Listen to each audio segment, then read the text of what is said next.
Kind of a slow news day, so no intro joke. Adam Carolla. Yeah, get it on. Got to get on the choice. We're going to mandate you get it on. Thanks for tuning in. Thanks for telling a friend. Steve Wilkos back in studio. Good to see you, my friend. Thank you. Interesting journey for you from Marine to cop to Springer to now. Yeah. You know, I certainly never thought I was going to work in TV. You know, my father was a paratrooper in the Korean War and became a cop, and I looked up on my dad like he was Superman, and I wanted to be just like my dad. So I joined the Marines after high school and became a cop and thought I was going to do that for 30 years, get my pension and retire. But I ended up in TV, and I can't say that I hate it. Well, you know, people say all the time, like, oh, you work a lot or something like that. And I just go, well, if you have to work, this is a much easier job than roofer or cop or paratrooper. You know, I'm so fortunate because when I was a policeman, I worked 6 days on, 6 days off. I think it's changed now, but back then it was 6 days on, 6 days on, 2 days off. And then when your weekends rolled around, you got 3-day weekends, but you only got 2 weekends off a month, or you had to work a month before you got weekends off. I work 2 days a week now, you know, Tuesdays and Wednesdays, and we tape from like the last week of August to the first week in March, and then I'm off the rest of the year. So I'm very fortunate with my work schedule. It's not a grind, that by no means. Well, I always talk about, but it's real good to have lay down a base model for work that is real work and tough work, and sometimes hot and sometimes dirty and sometimes dangerous. And then you lay down a nice base of that, and then everything else feels pretty cushy after that. And so, you know, Marine and cop, and, you know, for me, I was a carpenter, so it's just job sites and digging ditches and, you know, real work. Everyone should have that. And I do think part of the undoing of America, which is everyone going insane now, is people don't have a base of work, like dirt, like it's a combination. It's you need all these things to really make it that kind of job. It's got to be hot. Or some elements are involved, that you're exposed to elements, you know. It's got to be a little dusty, a little dirty, like a little grimy. Nobody's willing to grind anymore, right? Right. Like I got out of the Marine Corps, which obviously I worked really hard in the Marine Corps and had long days and hours and all that. And when I got out, I worked construction, non-union job, just like working. It's not a jackhammer, but it had the flat plate on the bottom, and you pound. Oh, I was talking about that yesterday. Yeah, it's a tamper. Yeah, tamper. Yes, it has a Briggs and Stratton engine in it. It just shoots carbon monoxide out of the side of it. It just goes. And I worked that thing for 8 hours a day. And I remember I would come home and have to ice my forearms because it just was it was brutal. I don't, and that's another good point. I don't think kids today, I think a lot of people know, they think jobs are either fun or exciting or fulfilling, and then at the worst they can get is boring. I said, no, there's a next strata. It's much lower than that. It's painful. Yeah. It's loud. It's painful. You're sucking up fumes. You know, I would work a jackhammer all day. I don't think, you know, it's kind of one thing would tell people all the time. Like, if you're planting a dwarf avocado tree in your backyard on a Saturday, you might dig for 40 minutes, but you don't dig for 9 hours. Right. You don't know what it's like to dig for 9 or to work that tamper. But I think, like, to your point of, you know, having these life experiences, like working really hard in the Marine Corps and being a policeman and, you know, hours and holidays and, you know, being out in the cold or the rain or whatever. And then to get a show where, you know, other people get shows and they don't want to do publicity. They don't want to go out and travel. They don't want to go out to affiliates. Where for me, it was like the easiest thing in the world. I mean, I worked really hard, and I think you get to stay on air 19 years when you're willing to do a lot of things and make people happy and they buy your show. So for me, like a lot of people think it's hard work, but compared to what I did in my previous career, it's not hard work, and I really appreciate the fact that I had this opportunity. And I knew, like, I'm willing to do anything to keep this gig because it's the greatest gig in the world. Yeah, in a way, it's sort of like technology in that my kids grew up with a smartphone, so they don't give a shit about a smartphone. But if I had that smartphone and I brought it back in time 100 years, people would be, I could sell tickets for people just to watch me look at it. Yeah. You know what I mean?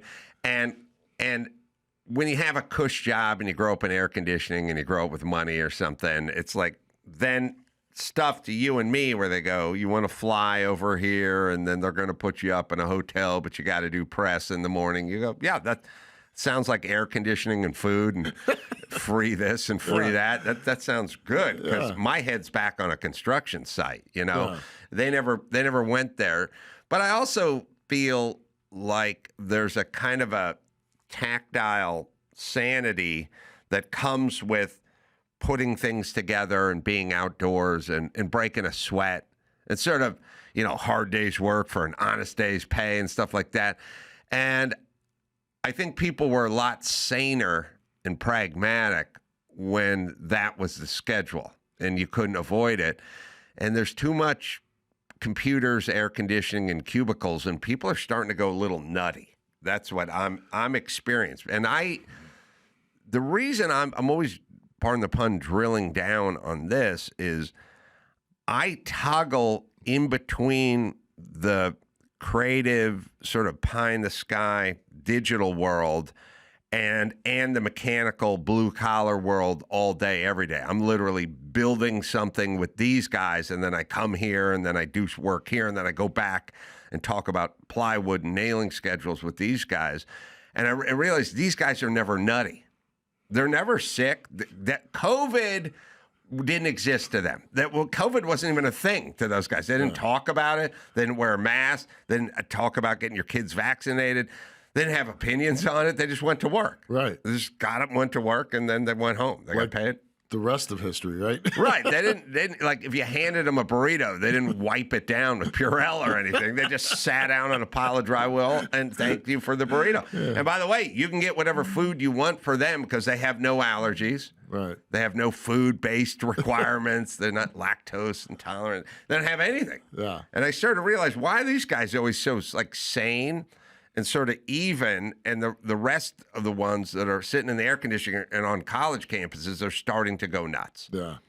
Well, and the other thing is I tell my kids, I have a daughter who's in college and my son's in college, and I tell them all the time, if you bust your ass nowadays and you grind, when I say grind, people tell me all the time, oh, you're so lucky that you got into TV and you got your own TV show. But I worked every side job. And so when guys came to me and said, hey, you want to work on the Springer Show as security? I was like, yeah, they knew they could come to me and I would work a side job. Like I wasn't going to lay on my couch and do nothing all day, or, back then there was no cell phones and look at TikTok for 8 hours. I was up hustling all the time. And I tell my kids all the time now, and I don't want to be the old man. And I was joking with your producer before the show about I'm shaking my fist at everybody and angry now and, mad at the world. But if you grind, if you go out and hustle, I go, the competition that you're facing is nothing now compared to when I was coming up. Like everybody I knew in Chicago, the guys I grew up with, everybody worked side jobs. Everybody wanted to work, make money, and, they would do anything. Like, if you were a cop, you would work a stamper the next day, or, you would do anything to get ahead. And I don't see that anymore. People are like, oh, I need a mental health day. I'm triggered, so I need time off. And so I think if you're just a hard-nosed person and you go out and you hustle and you grind, you're going to get ahead. Well, that's the good news is you just have to be willing to work and you will rise to the top in a world where people are pretty entitled and lethargic. And soft. And soft. Soft is a good point. And I think people look at it as sort of a pejorative, like that guy's hard, this person's soft. You need, and I also say males need a certain amount of hardness. Like you got to toughen them up a little bit, a little adversity, kick in the butt, you're fine. Coach yelling at him, drill sergeant yelling at him, commanding officer yelling at him. Guys need a little of that, a little resilience, some calluses built up. I hear excuses why people don't come to work, and most of my staff is young, and we just all came back to taping at the studio in Stamford, Connecticut, and so we had all the crew and production, and everybody was there.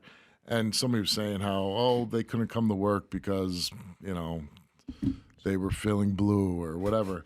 And I said, I tape on Tuesday and Wednesday, and one Wednesday morning about 6 years ago, my mother called me up to tell me my father passed away, and it was sad. But my dad was older and had been in poor health for the last couple of years of his life, and I went to work because what was I going to do? Sit around at my house and think about it, and and there was nothing I could do. Yeah, no, my I agree. mom was in Florida. I live in Connecticut. I said, "Mom, is there anything I can do?" She said, "No. I'll call you and I'll let you know everything that's going on." But I didn't want to sit around in my house and just be down in the dumps. I went to work, took my mind off it. Plus, if I don't go to work, we shut a production day down, which you're losing probably $100,000 a day if you're not taping. So, I felt like a little responsible to that too, and so. I think most people wouldn't do that. Like nowadays with younger people, I have my head and everything else. It's like, no, you got a job, do your job, and then, you deal with other situations, as you go along. But, yeah, I don't think you're going to see a lot of that going forward. No, but I do think you'll see a smaller group do an extreme version of that. There's a smaller group of people that are, doing jujitsu at 5 a.m. and then working 12-hour days and working weekends and holidays. Like you're going to see a weaponized super, and those people are going to inherit the earth. Like they're just going to take over. Oh, I agree. When you said the jiu-jitsu thing too, I wish I didn't hear about a lot of that. And I studied all kind of like martial arts when I was in the Marines and the Cop. And that's a pretty badass form of martial arts. And I also think some of the younger people, like you're saying, I think a lot of them are aware about alcohol and stuff. You see a lot of young people, certain segments that aren't drinking. Like we grew up drinking, you would get off work and you'd go drinking. And I think people have become more aware. So I think you're right. There is going to be a small group that, are going to make good decisions and work hard. And it's going to be easier for them to compete because, like I said, I think your competition is way weaker now. Yeah, everybody's going to be. It's physically. It's like people are morbidly obese. They have diabetes. They eat junk food all day, and then there's a group that are just doing cold water plunges and jujitsu and don't drink and stuff like that. And that's an extreme opposite. And those people shall thrive because when you and I were coming up, everyone just lived in the middle. Everyone was fairly skinny and worked pretty hard, so it wasn't. Well, you didn't have an said, the advantage. smartphone, people waste enormous amounts of time. And even I have to catch myself not to waste a lot of time. But like myself, I keep real active. Every day I play golf. I go out with my buddies. We play golf every day. When I come home, I take a little nap. I go down to my gym. I work out. And I'm to the point in my life where I'm 61 years old. I'm not trying to compete, become a bodybuilder or any of that. But I want to be stronger than the next 61-year-old. Right. I want to be able to be functional. There's a guy in my club that's 92 years old. He owns the nicest grocery store in town. He still stocks his shelf. He golfs. I want to live to be as old as my dad. My dad lived to 86. But I don't want the life my dad had at 86. He was in poor health. He didn't do a lot when he retired. And, I want to be functional. And I think, at 61, I can't look at myself when I was 30, 40, or even 50, but I don't think there's a lot of 60-year-olds that are still weightlifting, that are staying as active. I don't drink anymore. I become more aware of to take care of myself. And I think that young people, like we're saying, my kids hardly ever drink. And which is probably, maybe they saw because I went through a period of time where I drank too much and now I don't drink at all. So I think if you learn from that, and my kids are learning from my mistakes, and they're getting education. And I said education is it's a small part of really succeeding in life. Yes, you want to be educated, but you want to instill and work hard and show up and even in the Marines, what I learned from the Marines was Like, you just get it done. There's no complaining. There's no bitching about it. You just go out there and, we have to do this. You get there, you do it no matter what. So you go from Chicago cop to side job Springer security. And there's a lot of like side jobs for cops in production. You see it out here. You used to see it in LA when they shot a lot more out here. Yeah. They don't see it as much. But I always thought that seems like a pretty cush gig for a cop on a day off, right? Yeah. But so walk us through that sort of first meeting and then how that turned into an on-air presence. So Mike McDermott, who runs my security now, we were cops in the 14th District in Chicago, and I was walking out at 1 o'clock in the morning. He said, "Hey, you want to work the Jerry Springer show tomorrow?" I never heard of Jerry Springer. I didn't know who he was. I said, "What do I got to do?" He goes, you got to wear a suit and tie. You show up. And I remember the first episode I was there. This was in 1994. The show hadn't taken the turn where they had the fighting and the confrontation and everything. It was kind of a boring show, and it was some kind of race-related show. I don't even remember what it was, but we stood around the audience. We didn't do anything. There was no fighting, nothing. It was boring. But I made $35 an hour back in 1994, which was huge. Right. And so whoever was running security at that time liked me. I showed up. I did what I was told. So the next time they needed security again, they called me. This guy called me. Well, then they would call, they needed security if they had a topicality that they thought might be volatile. Right. So they called me to, be one of the guys.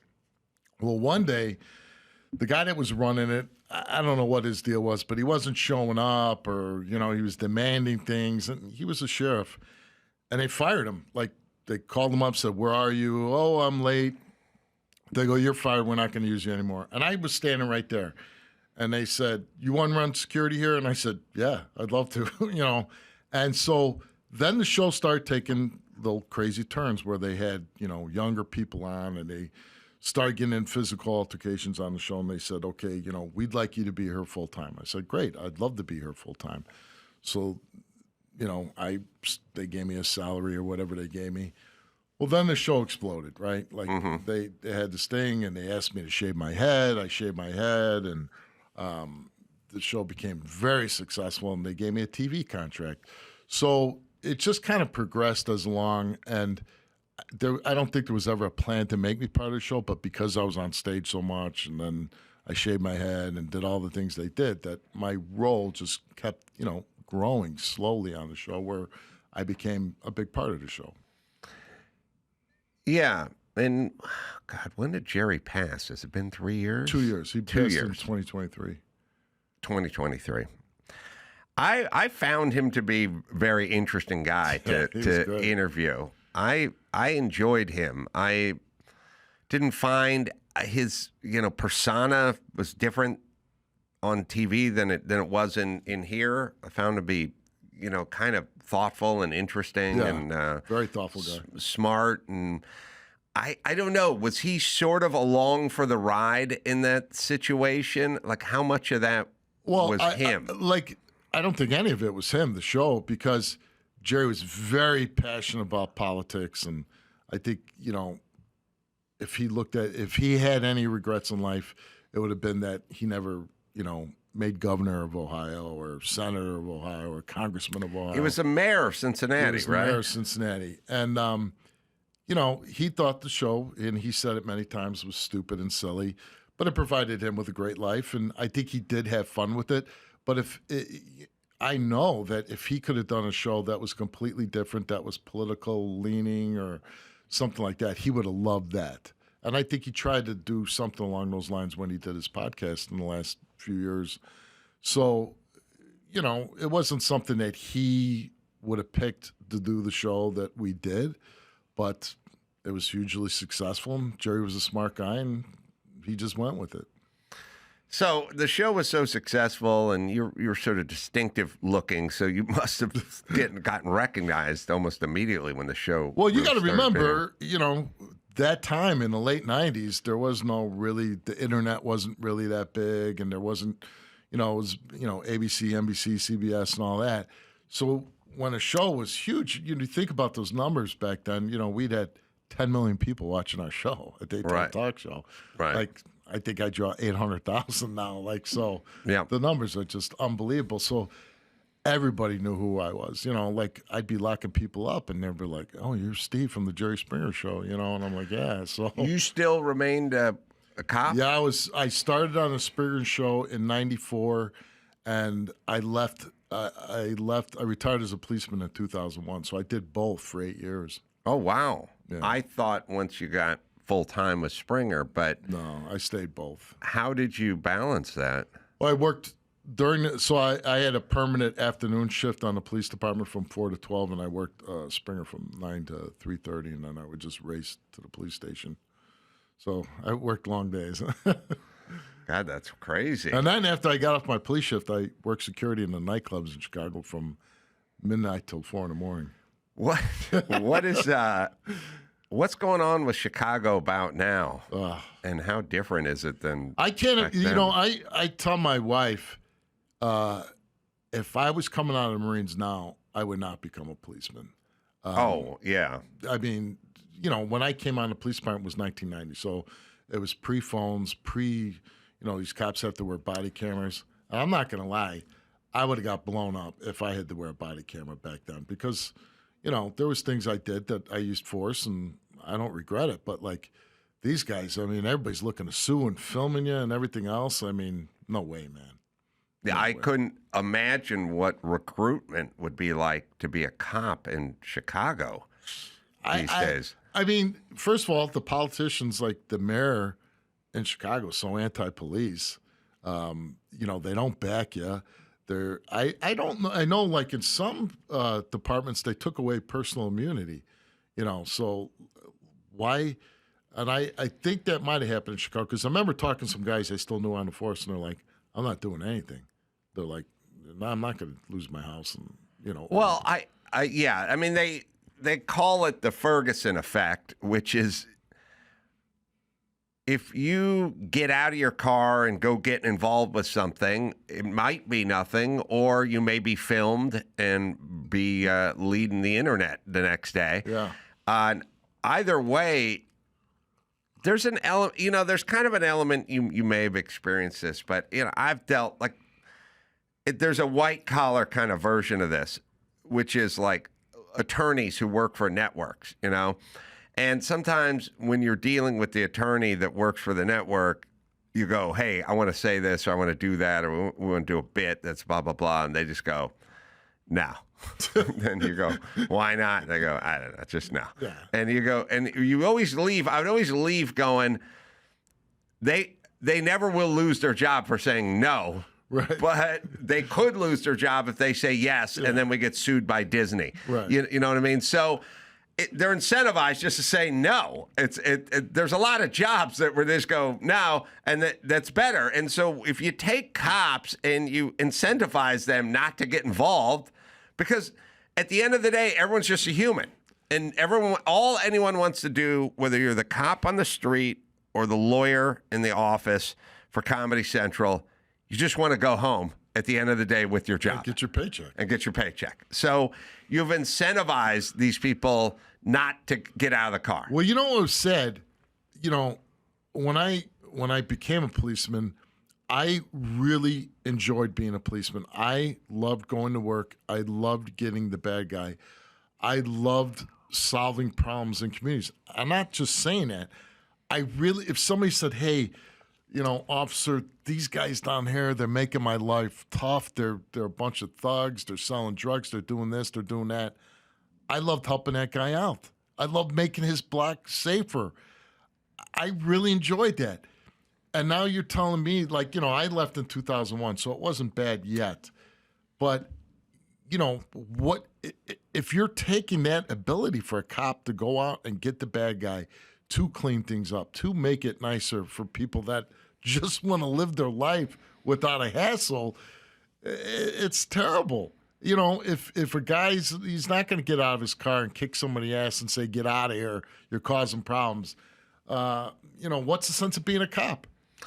I don't know, but it's got to be unsettling knowing that your mayor and the city council and maybe even the governor, they don't really like you, don't like your position, don't like what you're doing. Between Pritzker, Johnson, like you said, the city council, these, I mean, I'm only speaking for Chicago because I know it, and they're not getting backed up.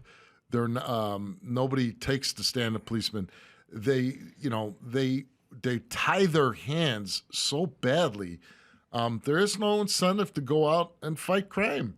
I mean, most guys, listen, when I went to work, I didn't want to shoot anybody. I didn't want to kill anybody. I didn't want to hurt anybody. But I did want to get the people that were causing problems in the community, whether selling drugs or had guns or were gangbanging or whatever. I wanted to get those guys. And I think a lot of policemen most policemen had that attitude. Well, now when you think like, okay, my boss, I had a boss come in one time, and he stood in front of roll call. He was a captain, and he said, if you're 100% right, I'll back you all the way to the hilt. I go, if I'm 100% right, I don't need your backing. Right. I need you when it's in the gray area, when I'm trying to do good, but maybe I'm in that gray area where, I need somebody to back me up. That's when I need you. I don't need you when I'm 100% right. And now, I don't think they'll even back you when you are 100% right. Yeah, I don't know how they think this is going to play out, but there's only one way it plays out. It's just less people wanting to be cops not motivated, wanting to get into trouble. And more crime. And then, thus, more crime. If there's no consequences, and you see it in New York with this no bail, when there's this, there was an article in the paper the other day where it's like 15 or 16 guys are causing 67% of crimes on the subways, because they keep getting, released, and either the same day or next day they're committing the crimes again, and don't spend any time in jail. So what is going to stop these guys from going out and committing crimes when there's no consequence? Look, the one thing about criminals and like criminal organizations and cartels and things like that, they're the most fluid, in a weird way, they're the most pragmatic people in the world. And they're fluid, and so the cartels in Mexico, they sold weed for a long time, and then you make weed legal and they go, now we're switching fentanyl. And they'll do it overnight, right. And if you do that, they'll go, okay, we'll do human trafficking now. Right. They'll just immediately go to where the getting's good. They'll just float. They're like water flowing down a street. Hit a twig, go this way. Hit a leaf, go that way. But they're just float. They just flow. And they will take whatever you give them. And so if you let them do, here in L.A., we go, well, it's a misdemeanor if it's under 995. They'll go in there with a calculator and get up to $994 worth of merchandise before they walk out of the store. They will do all the time and always what we let them do. I couldn't believe the signs in San Francisco where they got the signs posted on the street about retail theft. If you steal, they're advising you to make sure if you steal less than $1,000. Yes, and they go, if you turn and look the other way when they're doing drugs in the street, then there's going to be tons of people doing drugs in the street. And if you let them camp overnight in the park, they're going to camp overnight in the park. And if you let them rent or buy Winnebagos and park them down PCH, then that's where they're going to live, because everyone wants to live in Malibu. They just don't want to pay to live in Malibu. So they will take whatever we give them, but I don't get why we don't understand that.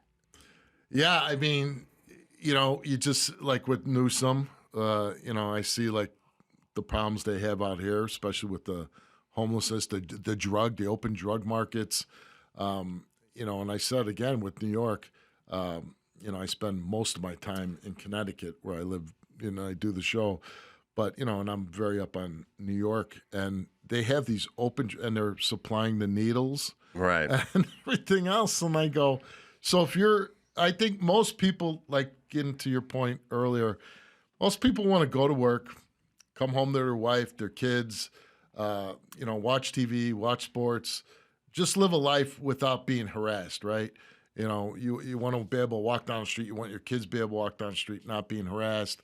You don't want to be stepping on needles. You don't want to see human feces in front of your house, things like that. Like, it's really simple. But if there's no consequences, if you do things that I think encourage it, like you say, like if you're providing needles, okay, you can shoot up here. Like, what is going to happen? That's going to happen.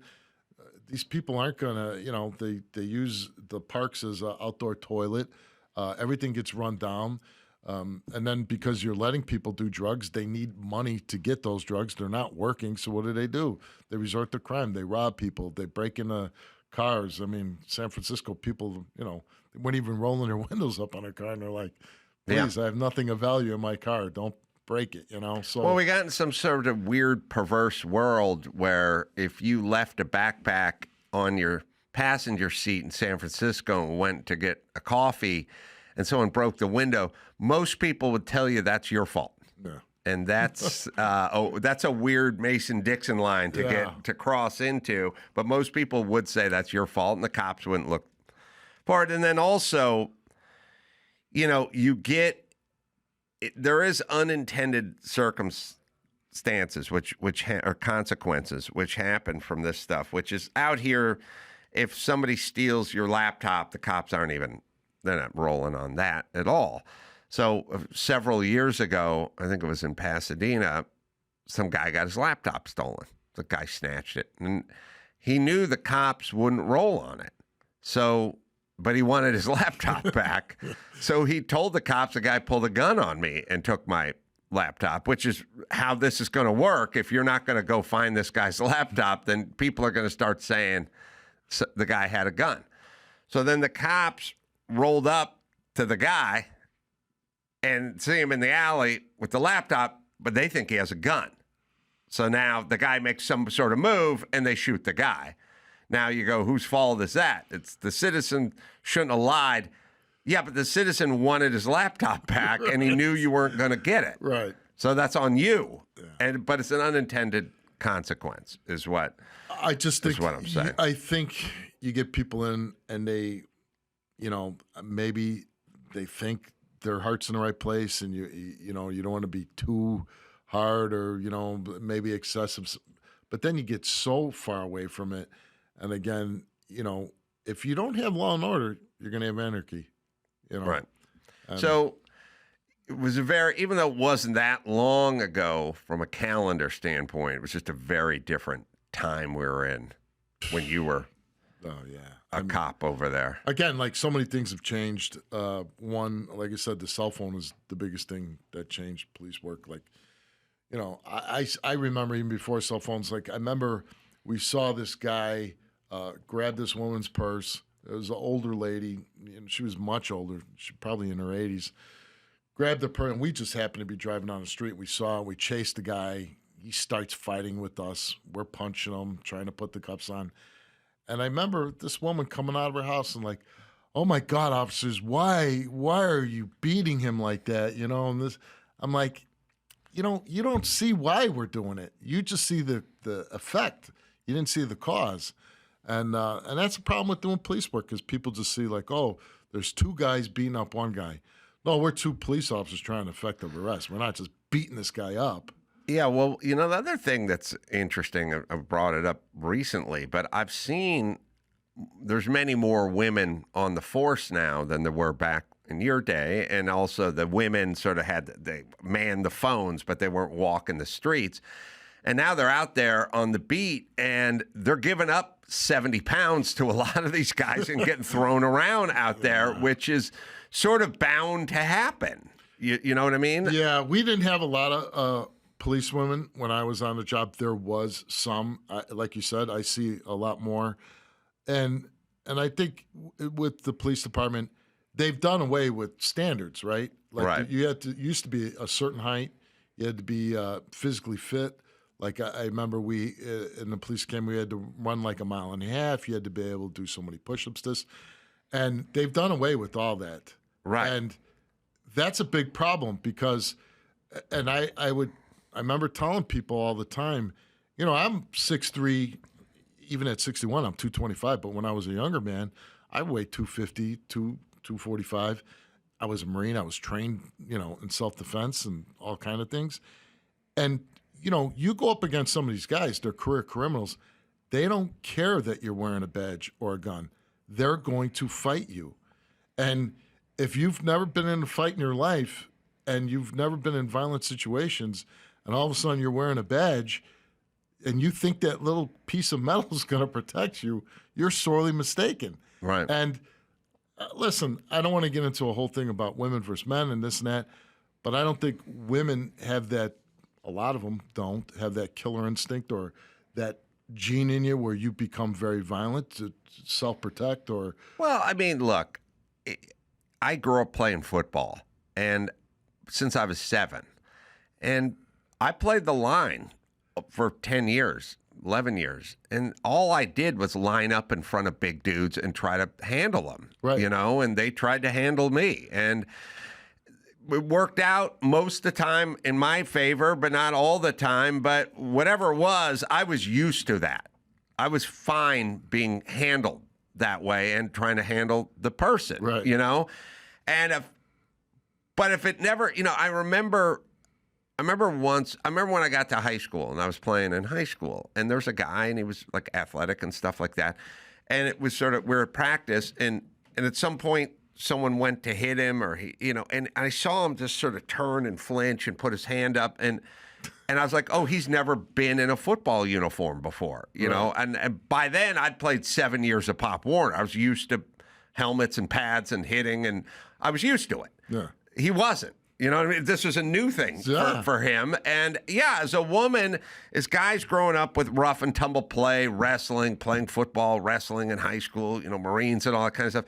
Yeah, you get used. You're very physical. You're very physical, and you're used to being physical. And aggressive.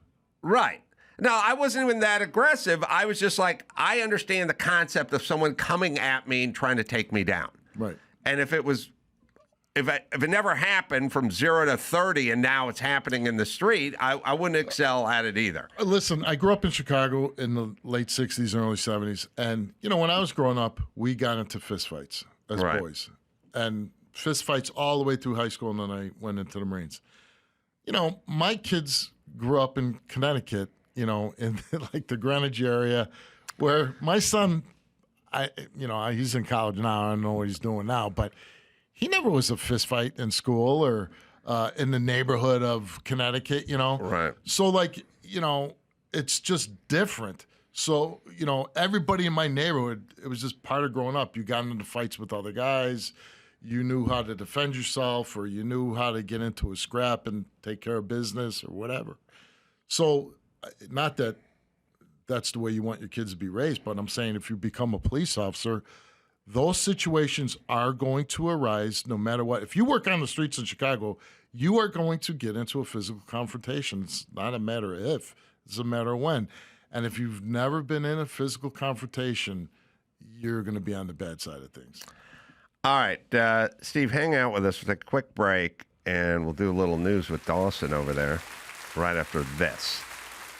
Homes.com. Some might say Homes.com is the best home shopping site. It may be that Homes.com has a super comprehensive and transparent agent directory, or maybe it's that Homes.com is the only site that always directly connects you with the listing agent who knows the home the best, or perhaps, well, the fact that they have the most in-depth neighborhood content of any home shopping site that's extensively researched to highlight the personality of each neighborhood. Because, each neighborhood does kind of take on their own personality. Homes.com goes above and beyond to bring home shoppers the in-depth info they need to find the right home right away. Homes.com. We've done your homework. This September, CBS hits are streaming free on Pluto TV. I'm coming in hot. For this month only, stream full episodes of Matlock. I'm a lawyer, like the old TV show. Fire Country, Elsbeth. I do love a mystery. NCIS Origins, Watson, and Ghosts. What the hell? This is the most amazing sight I've never seen. All for free. the CBS shows you love this month only on Pluto TV. Stream now, pay never. And now, Alcoa presents Definitely Not a Jew on the Adam Carolla Show. Dateline, High Point, North Carolina. A 44-year-old woman was charged with assault and attempted larceny after fighting with an employee of Family Dollar.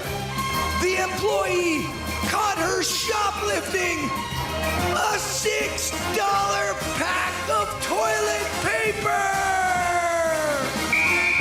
Definitely not a Jew. Oh, Steve Wilkos in here. Dawson's in here. The Steve Wilkos Show, by the way, it's NBC, and you can check your local affiliates for that. All right, Dawson, what's going on out there? Well, Jimmy Kimmel ignited a firestorm over his comments about the alleged Charlie Kirk assassin, so Disney is pulling ABC's Jimmy Kimmel Live indefinitely. Nexstar Media, which owns hundreds of television stations, announced it would preempt Kimmel's show on all of its affiliates for the foreseeable future. They say Kimmel's comments about the death of Mr. Kirk are offensive and insensitive at a critical time in our national political discourse. We do not believe they reflect the spectrum of opinions, views, or values of the local communities in which we are located. So when all this was breaking, I was on the road in traffic doing a thing kind of half out of town. And I was listening to talk radio. So I love talk radio, but talk radio tells you what's going on when it's happening. And Mike August, who's booker and friend, and I was meeting him at the event, he's a sports radio guy. I don't get the sports radio guys, but okay. But he didn't. So, but he's very, he worked for Kimmel's show for 15 years. He's very finger on the pulse of what's going on. This guy, that guy, Jimmy. He knows what's going on at the Kimmel show, and he was there for a long time. He also knows what's going on in late night show business, because James Baby Doll Dixon, my agent, is Colbert's agent. Mm-hmm. It was Mike's former partner and Jimmy's agent. Also, it was crazy.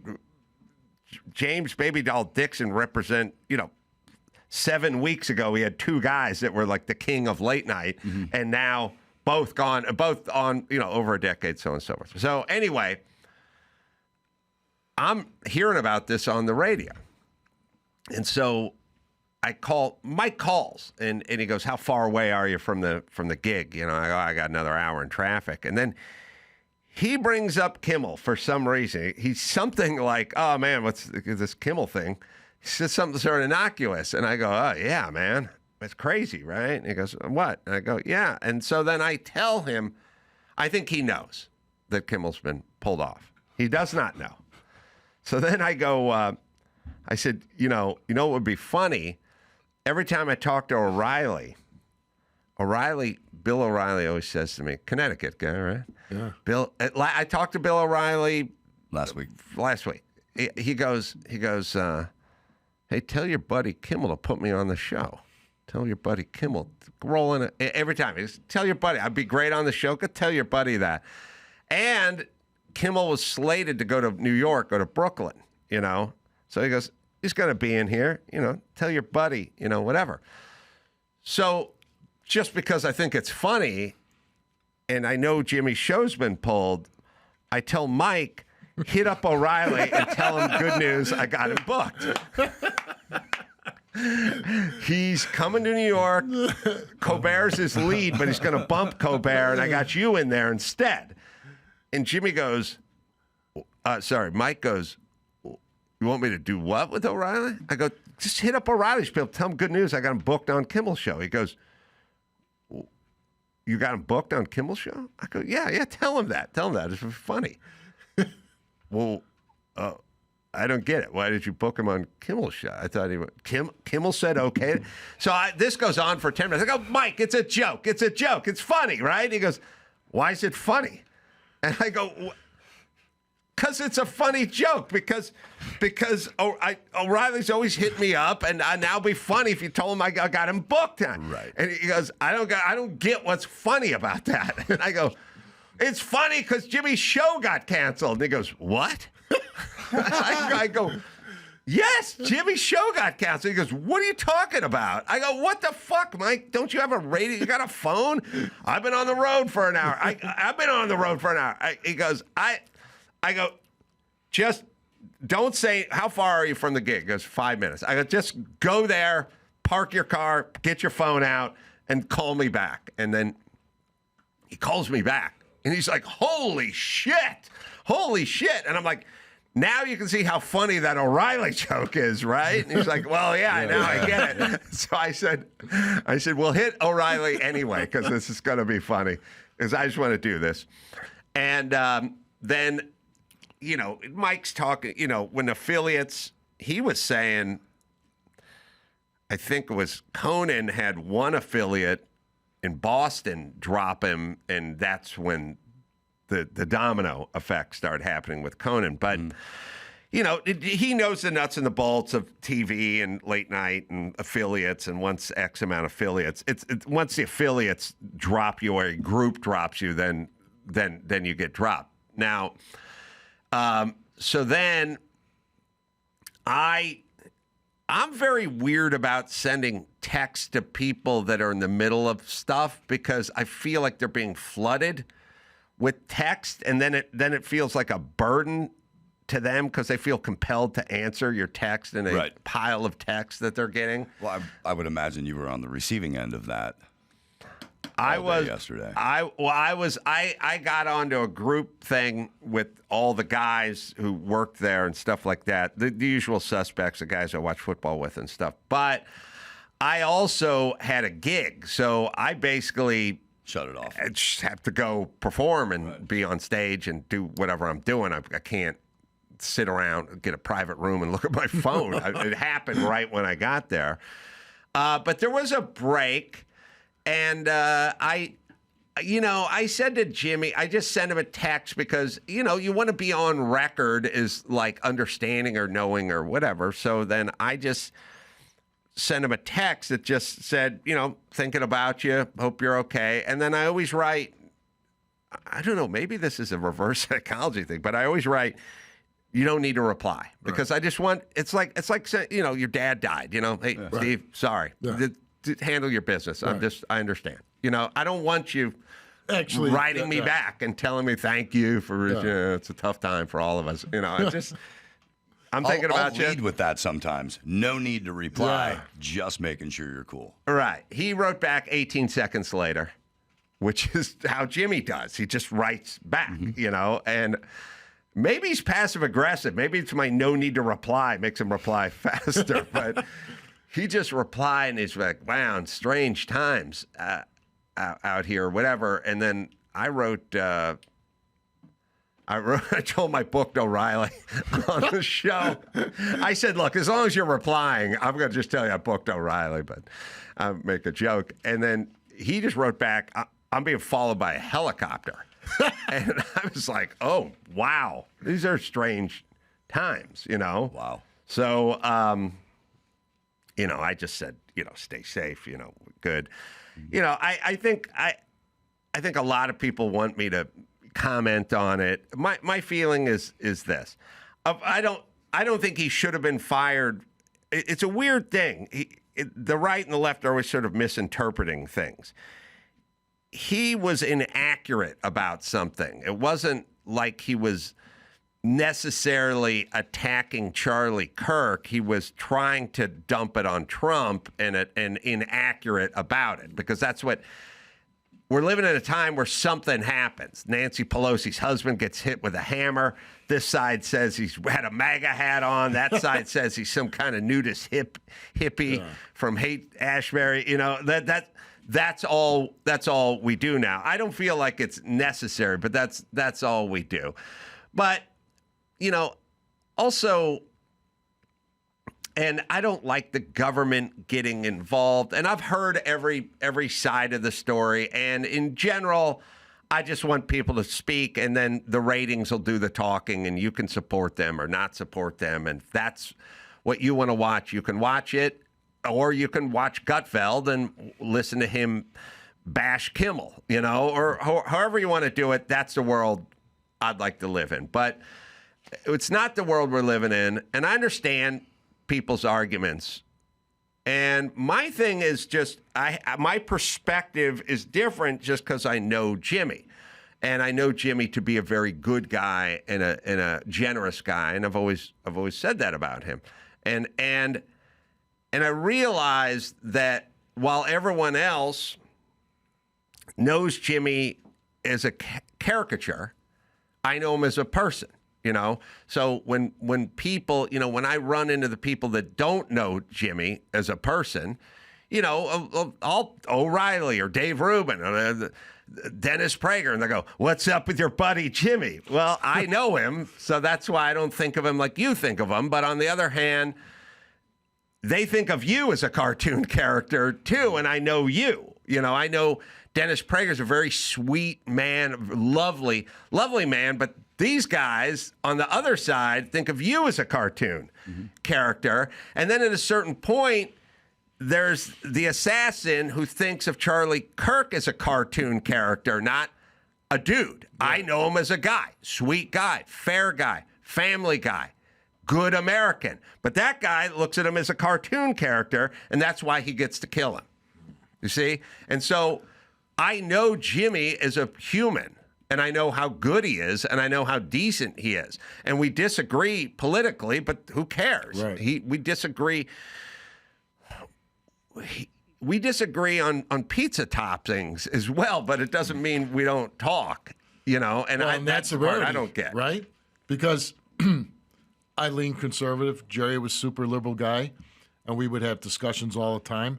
But we loved each other. I mean, I loved the man. He loved me. I mean, I saw him a month, and we'd talk about not burning somebody. Jerry came to see me. I know he knew this was the last time he was ever going to see me. He didn't burn me with, "Hey, Steve, I'm dying." Right. Like, he wanted to see me one more time, but he was not going to burn, and, that's just the way he was. But my point is, like, all these years, we spent 30 years together, and we had opposing views. But I loved him. He loved me. We loved getting together, being together. Now, it seems like if you have opposing views, people are cutting you out. Like, I don't want you in my life anymore. Right. You don't think like me, which to me is like craziness, right? People are cutting their own mothers off, their parents off, because you see these kids on TikTok. I won't have anything to do with my parents anymore because, they think opposite of me. It seems it's a larger operation. Yeah, it's just splitting the world up the is families, dividing everyone against each other. Strange times, man. Yeah. I mean, you're cutting people that you love out of your life because they don't think like you. It's crazy. I don't. First off, I don't get what's in it for you. You know what I mean? Like, I would like to enjoy Thanksgiving. You know what I mean? And we can watch a football game and eat some turkey and drink a little bit. We don't need to talk about any of this stuff. I think for me, it's always been a thing where it's always he said, she said. But I think there is a division to be made or a delineation to be made, which is there are people that are on the left and the right. And the left people, nobody thinks Jon Stewart is an evil guy. They think of him as, I disagree with this guy politically. They even will say he's talented, he's smart, he's bright, I'm sure he's a good dad. I'm sure he's a good husband. He's a good dude. I disagree with him. I disagree with whatever his policies are. Okay, that's fine. But, when you start getting into this guy's evil, well, then we're going to a different place because the disagreement, whether it's at Thanksgiving with your niece and your nephew, if you're a Steelers guy and they're Ravens fans, that's fine. That's how the world comes down. We come down to everyone's a fan of something. You're a Chevy guy, I'm a Ford guy, whatever we do. But if you're a Chevy guy and I'm an evil guy, and you're a Pittsburgh guy and I'm an evil guy, right, and you like anchovies on your pizza and I'm an evil guy, well, at some point, I can't come to Thanksgiving. And at an extreme point, I'm going to need to be put down. Right. And that's the problem. And I think that's the division that we're talking about, which is the right and the left go, oh, you guys sling just as much mud as we do. Right. But we're calling people stupid or low IQ or slow or sleepy or whatever he's doing. You're going with the evil part. And that's when the bullets start flying. Yeah. I think they've also underestimated just how much this country has, I guess, come together behind Charlie Kirk and how this is incredibly wrong. Would you like to see what Kimmel said? Yeah, I've seen it. I've seen it, but we can. We'll leave the long cut in there because we can play it. It's him going after Trump. Well, it's not necessarily just going Charlie after Kirk. Trump. It's after everyone who voted for Trump. I guess that's what the MAGA problem is. Yeah. We hit some new lows over the weekend with the MAGA gang desperately trying to characterize this kid who murdered Charlie Kirk as anything other than one of them and doing everything they can to score political points from it. In between the finger pointing, there was grieving. On Friday, the White House flew the flags at half-staff, which got some criticism. But on a human level, you can see how hard the president is taking this. My condolences on the loss of your friend Charlie Kirk. May I ask, sir, personally, how are you holding up over the last day and a half, sir? I think very good. And by the way, right there, you see all the trucks? They've just started construction of the new ballroom for the White House, which is something they've been trying to get, as you know, for about 150 years. And it's going to be a beauty. Yes. He's at the fourth stage of grief, construction. Demolition. Now, see, there's nothing wrong with that. That part in my mind. Yes. The other part, inaccurate. inaccurate, but like I said, I can't turn on Jimmy because he made my career. And I know him as a person. I just was talking to him before this, just sort of, he was at the Emmys. I just said, what's going on? He said, I'm at the Emmys. I got to sit here for 4 hours and not win anything. And it was just a human, funny conversation. Renny Harlin, the famous film director, is out there. Got here a little early, so I'm going to wrap it up just a beat early and get Renny out here. Steve, the show on NBC, no danger of being pulled by the affiliates. No, because when they tell me something, I listen. You can go. Should we go? You can check your local affiliates, right? We're all over. Go to SteveWilkos.com and they'll tell you where it's at. Thanks, Steve. Always good to see you, Thanks my friend. For having me on. We'll take a quick break. Get Renny in here right after this. O'Reilly Auto Parts. Yeah. O'Reilly Auto Parts. Well, you know the jingle. They're in the business of keeping your car on the road, and that's what they do. O'Reilly Auto Parts offers friendly, helpful service and the parts and knowledge you need for all your maintenance and your repairs. I've always gone to O'Reilly. Whenever I need something for the cars, and I need stuff for cars quite a bit, I go to O'Reilly. I don't work on my leased electric Audi, but I do work on my race cars, and I get all my stuff from O'Reilly. So whether you're a car aficionado or a novice, doesn't matter. You're going to find the employees at O'Reilly Auto Parts are knowledgeable, helpful, and best of all, they are friendly. Stop by O'Reilly Auto Parts today or visit us at O'ReillyAuto.com. That's O'ReillyAuto.com/Adam, O'ReillyAuto.com/Adam. Rosetta Stone. Well, summer. There's not a lot left in it, but still pretty warm outside. And maybe you're traveling, or maybe you're just sitting around the pool. The lazy days. Either way, why not use that downtime to actually learn something useful like a new language? Rosetta Stone makes it easy. I mean, imagine going on vacation and actually being able to order food without pointing at the menu like a caveman. That's called progress, folks. This is a great experience, and it's very user-friendly. And like I said, Dr. Drew speaks very fluent French, but not so much with his wife. And they're going to France, and he got a Rosetta Stone, and she got hooked up, and she went there and spoke like a local, and he never stops bragging about it. Rosetta Stone's been the gold standard for 30 years. Millions of people, 25 languages, their true accent tech actually helps you sound less like a tourist and more like you know what you're doing. and it's all in bite-sized lessons. Fits your schedule, and you can use it on your phone or your desktop. So, no excuses. It's Rosetta Stone, right, Dawson? Don't wait. Unlock your language learning potential now. Adam Carolla Show listeners can grab a Rosetta Stone's lifetime membership for 50% off. That's unlimited access to 25 language courses for life. Visit rosettastone.com/Adam to get started and claim your 50% off today. Don't miss out. Go to rosettastone.com/Adam and start learning today. It's time to check Adam's voicemail. Ace, quick question for you. Is there a rich guy version of a car air freshener? Like, obviously they're not using a pine tree or putting something on the vent or putting a can under the seat, or are they just saying, yeah, it's new car smell? Is there a rich guy version of a car air freshener? Thanks. You can leave us a message at 888-634-1744. I'd say Alcantara leather is the smell.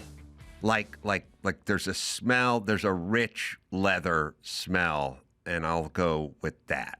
I don't think, candy corn or pine or anything. That's the poor man's smell. I think the smell is good leather. Like, you ever smell like a real expensive handbag or something? That's the smell of rich guys. Renny Harlin is in studio. He's got the movie The Strangers, Chapter 2. That'll be in theaters nationwide September 26th. He's also made many, many films I've talked to him about. Cliffhanger, one of my favorites. And the little sleeper film, Driven. I think we had some discussions about that with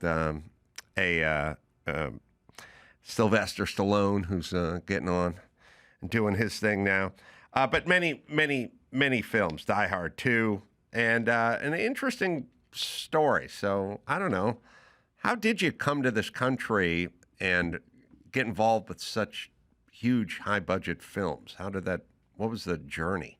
The journey was bumpy and curvy, but it was just, it was about a little boy in Finland growing up in the middle of nowhere and dreaming big and loving Hollywood movies.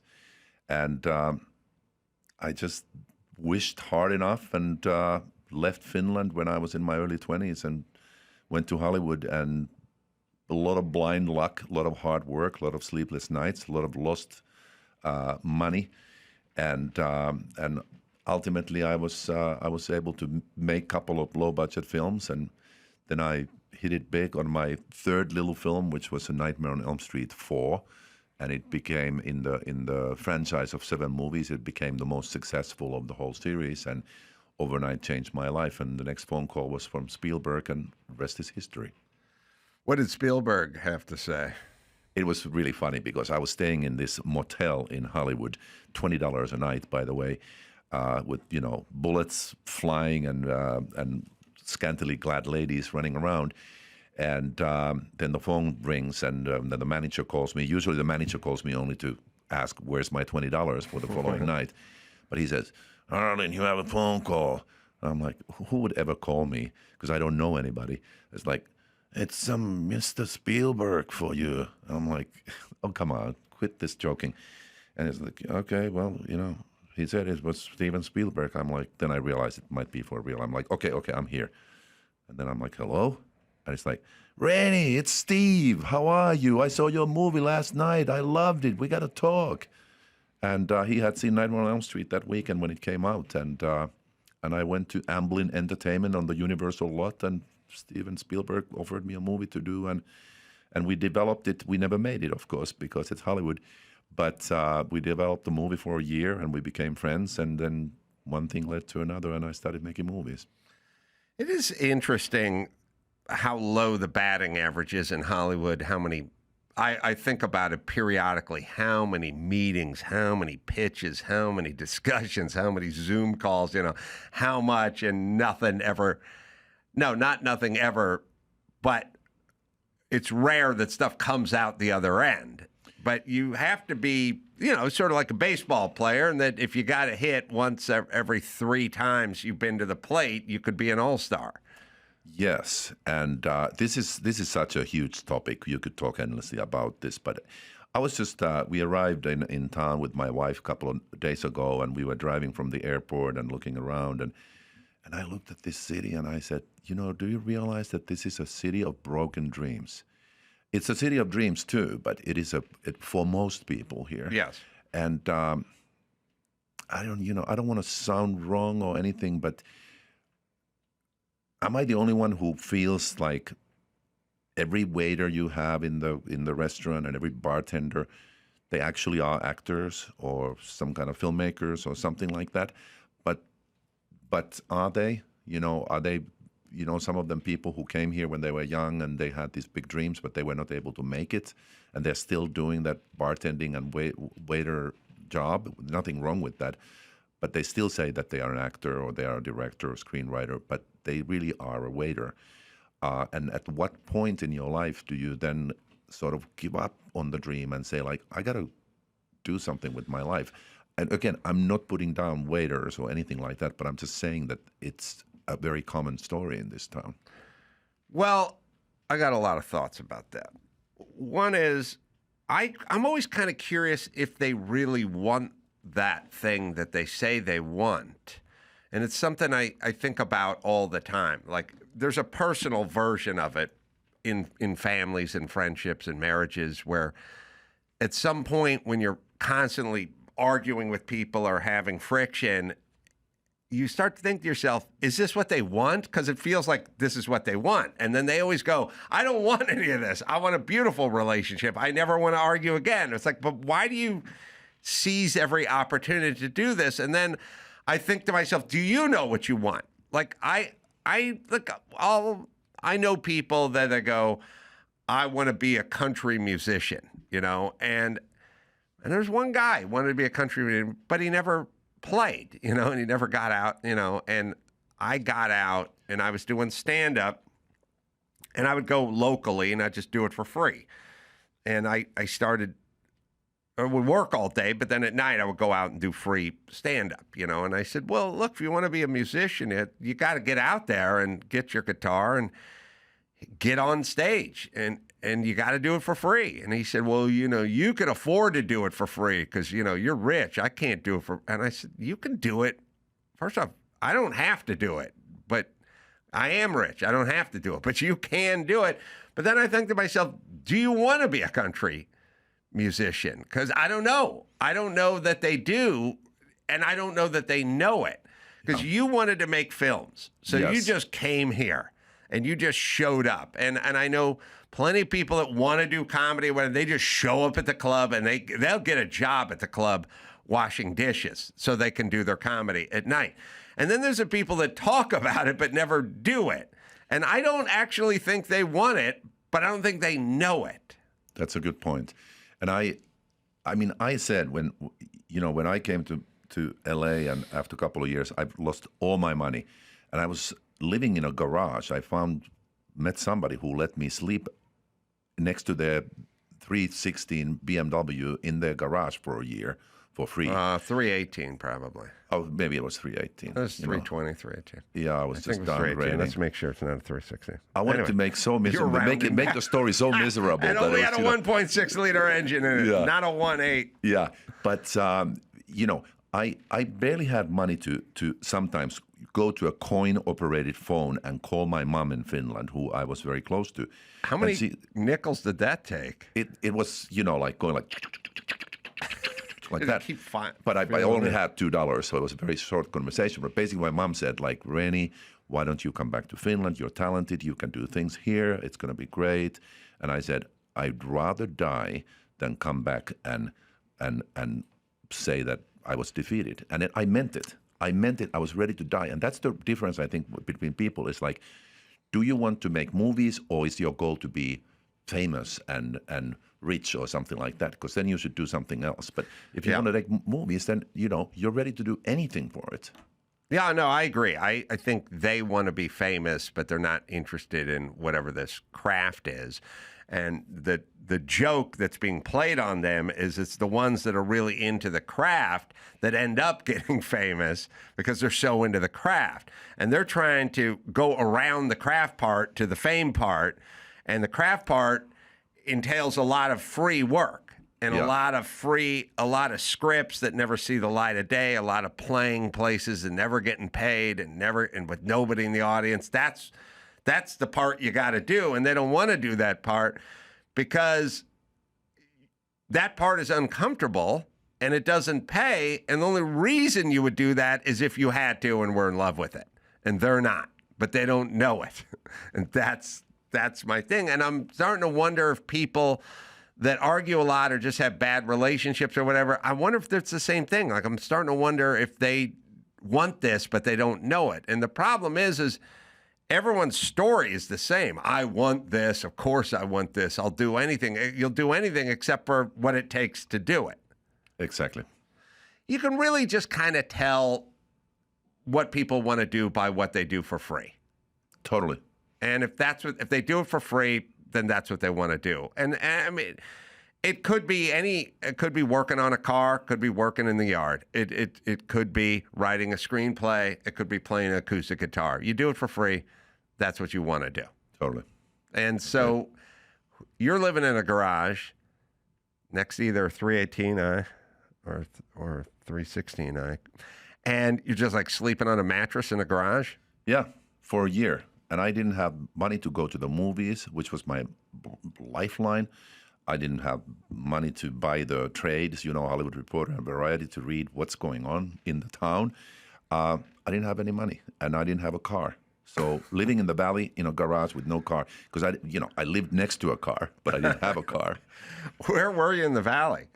Kind of, close to Warner Brothers there, sort of like Burbank-y. Mm-hmm. Is it Sherman Oaks, that kind of area? Toluca Lakey.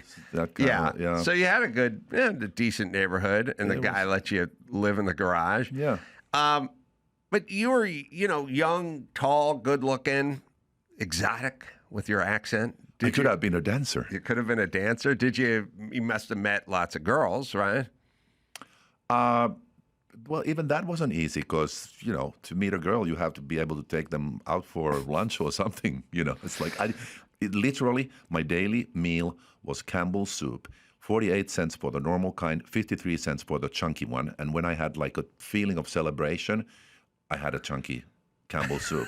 When you mixed were going to splurge. Yeah. Yeah, I remember being poor and dating and trying to impress. And I used to work for a guy named Ron Braun. He's passed away. He's a good dude. And he owned a very trendy restaurant on the west side. But I was a carpenter. I could never afford eating at his restaurant. It's called Muse. But I used to go to Ron. I go, Ron, what do you need done around here? And he had a bunch of booths that he needed lowered and he needed a bunch of stuff, I said, Ron, I'll do all that stuff at your restaurant, but I got a date tonight. So when I come in, I need the treatment. And he'd go, oh, okay. So I'd work there for like 8 hours, do all this work. And then I'd come walking in at night, and it was crowded. It was popular, West Side, L.A. And it'd be like, oh, Mr. Carolla, yeah, right this way. And then sit down, and the girl would look around and be impressed. And then Ron would come by. How you doing, Em? Doing good? Good. And then, bring me stuff. And then I'd go to reach for my wallet and go, no, your money's no good here, Mr. Carolla. This is our pleasure serving you. And I remember going, that was my move. Genius. I don't know why she thought I was driving, but I was driving a beat up pickup truck, so she must have figured something out. Well, you and Harrison Ford both started in carpentry, and look what happened. I've always wanted to challenge him to a little carpentry competition. Yeah, that's I a feel idea. like I could beat that man, but okay. So, what gets you out of the garage? That was literally that I got a job. I had made one movie in Finland, and I desperately tried to get people to watch that. And then one producer watched that and gave me another job. I mean, I make it sound like it happened in a month, but it took like 2 years. And it was a movie called Prison. And it was a little horror film that took place in a prison. And the producer was Irvin Yablans, who was a very famous producer. He discovered John Carpenter, and he produced Halloween. Mm-hmm. And when he took me on his 80-foot yacht, he would say, Halloween bought me this yacht. Mm-hmm. And of course, I was starting to think like, oh my goodness, what is prison going to buy for all of us? Well, it bought nothing because it didn't get released. But I made Prison, and then I had Prison. I had a little $1.1 million budgeted horror film, and I showed it to New Line Cinema. They were producing 91 Elm Street, and after 7 meetings where they threw me out of the building, they finally gave up. Thought that I was so persistent that they should let me take over their franchise, and that's how I got the job. I got to say, I always bring it up, but Cliffhanger, one of my favorite Renny Harlin films. Lots of good stuff going on in that film. First off, from a visual standpoint, just exquisite. I mean, you could watch that movie with the sound down and just look at those mountains and peaks and snow. Visually, pretty amazing film. And then, Lithgow being the heavy was good. Like, it was just a lot of the female heavy was great in that. Rooker and Stallone. It just it kind of toggled back and forth between a kind of Stallone-y, kind of almost cartoony movie, and then real, very grounded kind of movie. Sometimes Stallone, it just becomes a cartoon or not, but this one sort of had both those elements in it. Well, I'm glad you noticed that, because that was a real important point for me. And actually, I had envisioned, we just talked about Harrison Ford, I had envisioned Harrison Ford as the star of the movie because I wanted the movie to be very real and very grounded. Action, spectacle, but real. And the studio wanted Stallone. I didn't want him. They talked me into hiring him. I had a meeting with him. I had a lunch with him. And I said to him, I don't want to hire you. I'm sorry. I respect you. You've done great movies. But you are Rambo. You are cartoony to a certain extent where no one will believe that you can ever fail. So from the get-go, all I have to work with is the spectacle, but not the human aspect. You brought up a very interesting point, which is no one will believe you can fail, which is kind of interesting because it's like, it's true. It's almost James Bondy, old James Bond. He's in a cage. He's being lowered into an alligator pit. And you're thinking to yourself, hey, he's going to get him, though. He's going to get him. And you're like, you can't do that. As a viewer, you have to think he's going to get killed by alligators. Totally. And to get over that, I rewrote the opening of the movie. The original opening scene of the movie was that Stallone's character climbs a mountain to rescue a wounded eagle. The poor eagle can't fly, and bravely he climbs up, rescues the eagle, puts it inside his jacket, takes the eagle down to the ranger station, and brings it back to health. That was the opening of the movie. I'm like, okay, we got to change this. And this was over lunch with Stallone, and I said, we got to change this so that you're not rescuing an eagle, you're rescuing a girl. And Stallone says, yeah, that's a great idea. Yeah. Rescuing a chick is much better than rescuing a bird. Bird is a bird, but chick is much better. I'm like, yeah, there's just one but. You're going to fail, and the girl is going to fall and die. He's like, yeah, so I'm going to rescue the girl, but the girl dies. I'm like, yep, that's what we got to do. And he looked at me, and then he cracked a smile, and he said, well, you're the boss. If that's what you want to do, we're going to do that.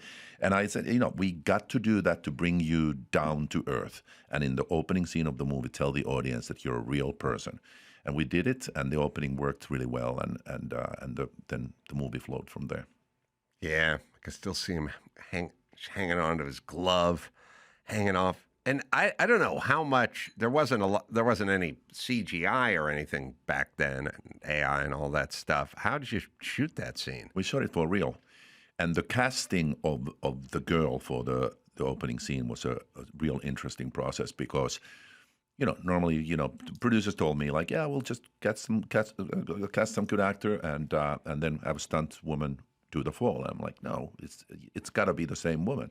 They're like, okay, well, we'll get a stunt woman who can act. I'm like, okay, well, all the respect, I think we need an actor who wants to be a stunt woman, and not the other way around. And so we put the word out to young actors saying like, if you want this so badly that you're willing to do this fall in the Italian Alps.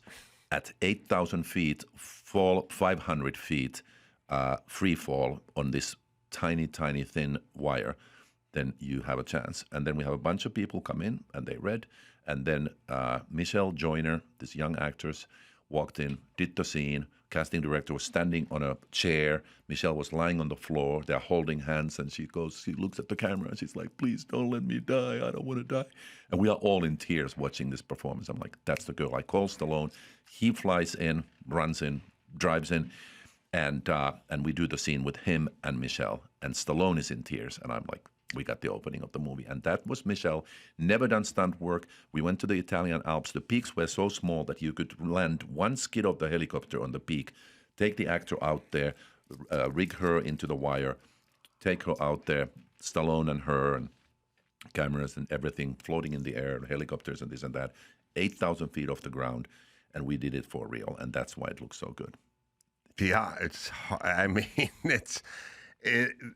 it's hard to substitute for real, and that was real. It was also a time when things were analog. Like when you were in the theater, you knew they did this because there wasn't any other way to do this. Totally. But it was super effective, and just a fun film that was a good film, and like I said, had this sort of right amounts of all the elements. There's sometimes when films get too big, they get sort of cartoony, and then you kind of lose interest in them. But this was not. Simply Safe. Well, I want to talk to you about home security for a minute. For years, I just thought it was about having an alarm go off when somebody busted into your home. Kick down the door, the alarm goes off. But by then, it's too late. The guy's already in your house, helping himself to your TV and your Pop-Tarts and all the other essentials. That's the problem. Traditional security is reactive, and Simply Safe, well, that's proactive. You see, they're going to nip it in the bud. Here's how it works. Smart cameras, powered by AI, can tell the difference between a squirrel and some guy lurking in your yard. It's about stopping crime before it gets to the front door. So don't wait until after the damage is done. Get proactive protection with Simply Safe. Right, Dawson? You can get 50% off your new Simply Safe system with professional monitoring and your first month free at simplysafe.com/Adam. Just head to simplysafe.com/Adam to claim your discount and make sure your home is safe this year. Keep your home, your family, and your peace of mind protected with Simply Safe. There's no safe like Simply Safe. This September, CBS hits are streaming free on Pluto TV. I'm coming in hot. For this month only, stream full episodes of Matlock, I'm a lawyer, like the old TV show. Fire Country, Elsbeth, I do love a mystery. NCIS Origins, Watson, and Ghosts. What the hell? This is the most amazing sight I've never seen. All for free. The CBS shows you love, this month only on Pluto TV. Stream now, pay never. So how much of that was written by you, and how much of that was Stallone's stuff? And it was really a collaboration. We had a script, and then I worked with Sly in making it exactly what we wanted it to be. So it was a collaboration. Sly physically did a lot of the writing, but all of it was result of us spending a lot of long nights together and just going through line by line and figuring out what does everybody say, what do they do, blah blah blah. Because I also wanted the villains to be interesting and multi-layered. Because to me, in an action movie, the hero is only as good as the villain. If the villain is weak mentally or physically or whatever, then the hero doesn't need to do much to beat them up. So we wanted to have an interesting villain, and you mentioned John Lithgow. So I think we really showed that we wanted to go with somebody who is. I mean, he's physically he's a big guy, but he's mentally challenging. Yeah, look, you had this sort of international all-star team of villains. You had Lithgow, you had a woman, you had guys from different parts, and different tribes and ethnicities. Like it was you had the well, I don't know would be the villain, but the bald guy with the mustache who was sort of in on the heist in the first place, the guy, the insider, Rex Lynn. That guy was real good, in it too, because he just sort of fell right into that role. I believe totally. That guy immediately as well. We actually became very good friends, and many years we were just the best friends. It was Oh, really? Yeah. And he went on to do like one of those CSI Miami things. He was on those shows for years and years and years. Everybody's seen his face. I had a weird situation. I was looking in, and I want to ask Andrew in the other room to look this up. Well, you'll tell me, but we were doing a deep dive on an actress, and she was the Canadian actress that was in Driven, which is the was supposed to be an F1 movie, ended up being an indie movie, I guess. I did talk to Stallone about it once at a party. He still seems angry about it. Did not come out the way he wanted it to come out. You directed that, right? And the woman in that, the love interest was Estella Warren. Estella Warren. And we were like sitting backstage at some club somewhere, playing shows, being bored, and we just started looking into her. She was very beautiful, and she was an Olympic water dancer or something. And I said, oh, that's interesting, because in the movie Driven, they had a scene where she was in the pool, and that was probably you going, hey, you got this skill set, let's do it. Let's let you do this if you're an Olympic caliper synchronized water swimmer, right? So that was in, and I was telling everybody, and then everyone's like, God, she's so beautiful. And then we started doing a deep dive on her, and she fought cops and got arrested and got into all kinds of, if you look her up, her story is insane. I don't know if you followed with her or knew any of this stuff. I don't know any of that stuff. If you read her like IMDb or bio or whatever, some like fought cops a couple of times. Now, when I hear this, I just hear, oh, she liked to drink. You know what I mean? That was the story. That's what I heard. Starred in Planet of the Apes, the remake, and then just not much after that. Whoa, but an interesting thing. In Driven, there's a scene where they steal the Indy car after doing a big gala at night, and they take off, and they go down the street, and they're going so fast that the manhole cover comes flying off on the road. And as a car guy, I look at that, and I go, oh, come on, that could never happen. And then later, about 2 years ago, F1 goes to Vegas, and something very similar happens. And then I go, just like in Driven, and everyone else looks at me and goes, we don't know what you're talking about. Oh, that's so sad. Yeah, Driven is the story of my life. And you know, looking at now at F1, I'm like, you know, we're supposed to make that movie. Oh, the Brad Pitt movie. All right, wait, I have her rap sheet, and then we'll get back. She was arrested in Los Angeles after she allegedly hit 3 parked cars with her Toyota Prius and then fled the scene. Police eventually found her and arrested her for driving under the influence of alcohol. During her arrest, she allegedly kicked an officer and resisted being handcuffed. Later at the police station where she was being arrested and booked, she managed to slip out of her cuffs and run and was quickly captured. At least she had a Toyota Prius. She's helping the environment. In 2017, she was arrested for domestic violence after allegedly throwing cleaning fluid at her boyfriend. So dirty bastard. She was pretty feisty. This one. Did you find her to be that way on the set? No. I'm completely shocked. And you know, she was. She came from the world of athletics. I mean, to get to Olympics in anything, let alone that kind of synchronized swimming, it's a really tough sport. And she was, you know, also exploring the acting world, and we came across her, and we thought she was beautiful and a new face for a movie, and we really liked her, and she did a great job. And I didn't see any of this. I don't know how this happens. You know, I mean, and she was a nice Canadian girl, so I guess for some people, this, you know, we talked about a little bit about LA and Hollywood, like maybe the grind is just so hard that for, you know, some people crack. And I feel bad for that. Yeah, it's I would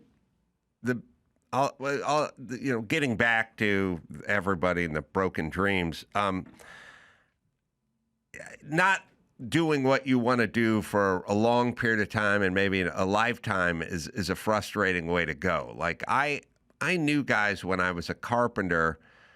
When I was a carpenter, I didn't want to be a carpenter. I wanted to be a comedian, and I was always unhappy on the construction side because I didn't want to be there. I had to be there, to get paid, but I didn't like it, and I wanted to be somewhere else doing something else. Right. And not only that, but carpentry was the exact opposite of comedy, which is it was early mornings, it was dusty, it was dirty, no one was funny, there wasn't anybody, there was no class clown, half the people didn't speak English, the white dudes weren't funny at all, and it was like serious and physical and not very creative. Not at all. Like I just sat there bored and uncreative. It was uncreative, not creative. I wanted to be at night with a beer and laughing at a club with guys, and this wasn't any. It was the opposite of that. Right.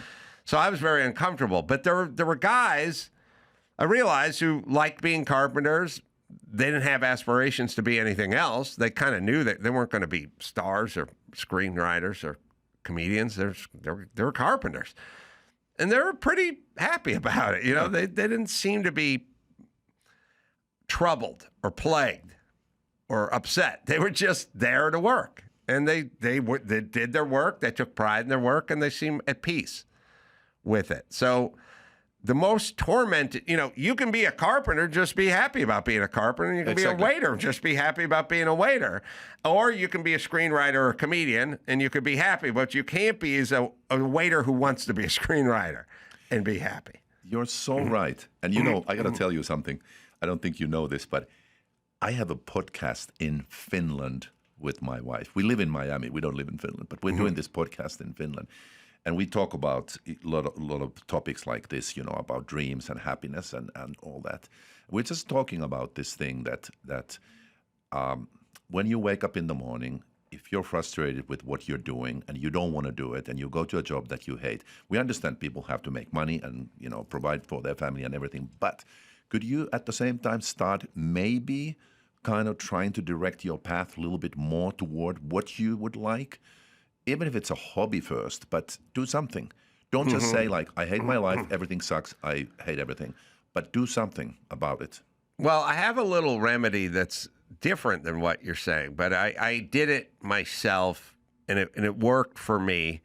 And I would suggest everyone do this, and the person will be happier, but so will all of us who interact with that person will be happier as well, which is at a certain point after being a carpenter or working in that world for 5 years, 50 hours a week, I sort of realized, well, maybe this dream of comedy is not going to come to fruition. I may just be doing this for the rest of my time. So I actually had a conscious thought, which is start acting like a good carpenter. Get organized. Be prompt, get your tools in order. With carpentry, it's real easy just to have all your tools kind of spread out in the bed of your truck. You start wrapping up your cords, put the bits with the bits and the screw tips with the screw tips, and get your shit together as a carpenter. Yeah. You can go take all the groundlings classes you want at night and do all the open mics you want at night, but your day job as carpenter, that's for the foreseeable future. That's your job. Now, why don't you start getting serious about it and be professional? And I immediately got happier.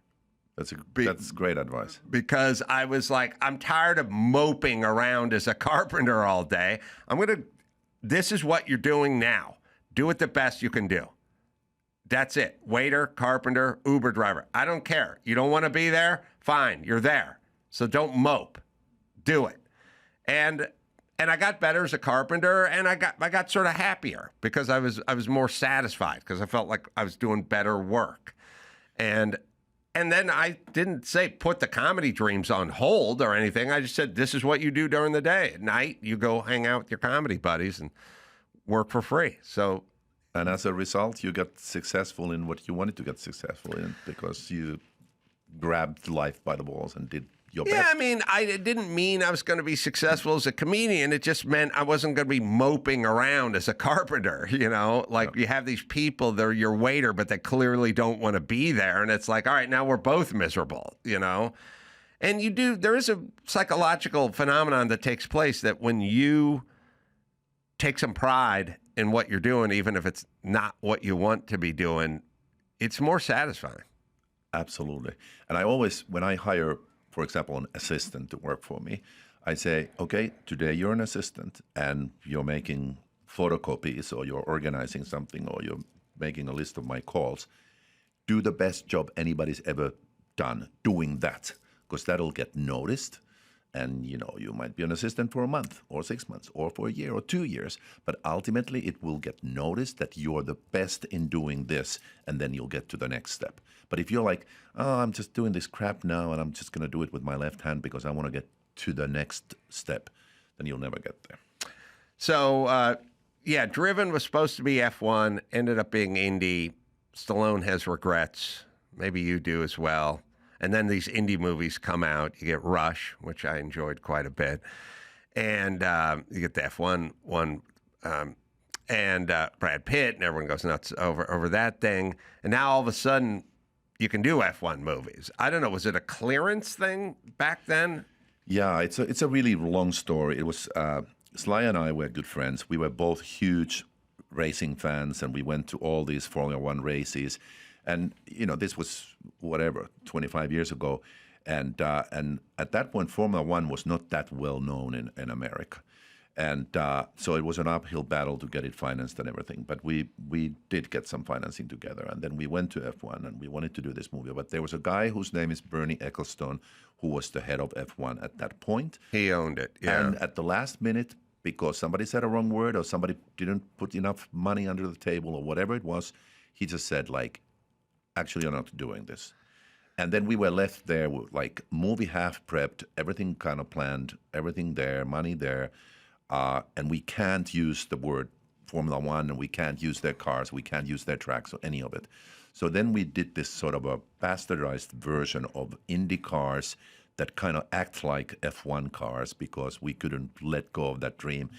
And we did the movie, and I think it's kind of an example of one of those situations where you make a movie kind of for wrong reasons because it's something you love. It's like if you love golfing, it doesn't mean that you should make a movie about golfing. Right. So it just didn't.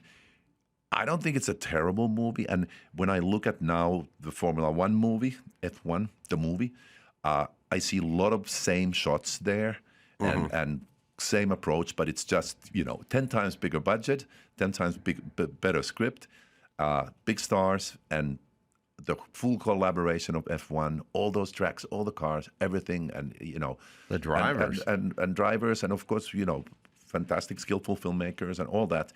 But I would be lying if it didn't hurt me in my heart a little bit that we couldn't make that dream reality, and we made a movie that we know it's inferior, but sometimes it happens. Yeah, it's a feeling of having an invention and kind of going, I got an idea for an invention, and then 20 years later, somebody has that invention, and they're getting all the money and the praise and stuff, and you just think, man, I had that. I had that idea back then. Exactly. You know what I mean? But I'm not getting the praise and I'm not getting the checks. But that was my idea, You're talking about the guys who decided not to invest in Facebook. Right. So for you, and you and Stallone end up sort of parting ways. I think last time we talked, there was a little friction there. Yeah, it was unfortunate. We were super good friends. That movie, killed our bromance because studio wanted one type of a movie, Stallone wanted one type of a movie, and I was hired by the studio, so I had to be loyal to them. They were my employer. There was no other option, but then I kind of took the brunt of the blame that the movie wasn't exactly what Sly wanted it to be. He couldn't sort of wrap his mind around that concept, because I do feel like he, of all people, should understand that that's sort of how things work, right? I know. It's unfortunate. And over the years, I've tried to kind of reach out and touch him, but he wouldn't have any of it. So he's that kind of a person who it's like either you're friends or you're not. Well, the people that I know that are kind of alpha types, they love people and then they hate people, but they don't really have in between people. They're either very much in love with people and very big fans of people, or they hate them. And I'm sort of live in the middle. I'm sort of, that guy's all right, not so bad. You know, like I don't get where the energy comes from with a lot of people, but I think it's a characteristic, like it's an alpha type. I agree. And I think it's a little bit of a ego thing where with these kind of people who can be extremely intelligent and extremely powerful and successful, but either you are in their orbit and you circle in that orbit and you toe the line always. And if you go a little bit off track, then you can become the bad guy. Yeah, I mean, it's a little biblical, like you're either for me or you're against me. And they have a thing where it's like, if you're not for me, then you must be against me. And I'm always like, there's a third option, which is really not caring and just kind of wanting to get the fuck on with life, you know? But they have an ego thinking you're gunning for them, or, you know, they internalize everything. But I mean, that's what makes them fun when times are good too, right? Super. I remember Thanksgiving at the Stallone house, sitting next to his brother and his mother and his daughters and his wife, and eating turkey and cracking jokes and watching Frank Stallone play the guitar. And those were great times because you were part of the family. Frank is an interesting character. And I enjoy Frank quite a bit. I always thought he was kind of fun. It's a weird, I don't know, burden or position for him to be in life. You know what I mean? Like that, constantly trying to kind of claim your own station and mantle and explaining to people why you belong and all that kind of stuff. But fun. I've always found the guy. I like Frank. Found the guy fun. And Mom seems a little crazy. Whose mom isn't crazy? That's a good point. So, I'm going to give you a plug here. The Strangers, Chapter 2. What part of Florida are you in, by the way? Miami.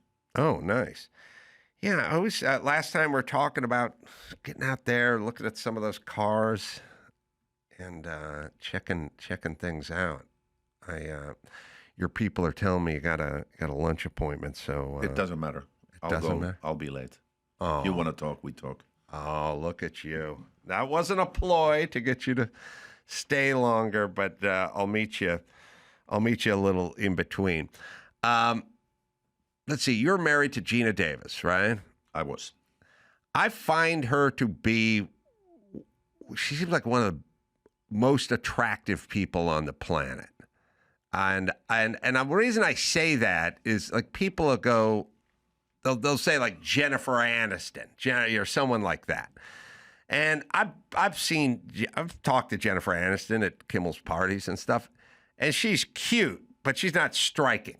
You know what I mean? Like it's at some point, yeah, you can't be under 5'5" and have a B cup and be that. You got to be a little taller. You got to have a little more. Gina Davis to me is amazing, and great. Like it's just like a great actress. You guys have kids together? No. Oh, I think I must have brought this up because last time I was here, I was like, what a genetic duo you guys made. Both tall, striking-looking people. Like it's a shame. Maybe not too late. I don't know, but it's a shame you guys didn't have any kids. Yeah, we had our time, and she's, you know, I mean, she's what makes person also attractive is when they are intelligent and talented. So she's an amazing person. But we had our time in the 90s, and then we moved on, and now my life is incredible. I have an incredible wife. I have a 3.5-year-old and a 1.5-year-old. And, wow. My life is perfect. Now, you're 66. You're in great shape, but that's still old for that. Did you use a surrogate? Did you have to... was there science involved? No, science. We did the old-fashioned Really? way. Yeah, it was easy. It was very pleasant. Yeah. Hey, 66 is it's the new 40. Yeah, I mean, I guess I was trying to think. Anthony Quinn had a kid at 81 or 82 or something like that. Didn't Tony Randall had a kid? Didn't Robert De Niro just have a kid? Yeah, I think Robert De Niro. Didn't like Mick Jagger or somebody like that have a kid too? It is. I guess it's a lot more about the age of the partner than the age. It's the roller skates age, not the keys age. If you do the you do the math. So for you, you seem very content and at ease and comfortable in your station. And I don't know, because you were, the king of the, huge blockbusters and everything like that. And, Hollywood's one of those things, it's like up and down and up and down and up and down. But then, I don't know, at a certain point, maybe a maturity kicks in and you sort of learn to appreciate, just get back to your roots or your basics, or I don't know how to describe where you're at. Yeah, I think for a lot of people, Hollywood can be a roller coaster ride, and it's how you take those twists and turns and dips and highs. And I've been through a lot. I've had big hit films and some not so big. I lived in China for 6 years. Now I've been back for about 5 years in the Hollywood swing of things. I don't live here. I live in Miami, which I love. And things are just going fantastic. And I think it all started right after COVID, or in sort of during COVID, when I met my future wife.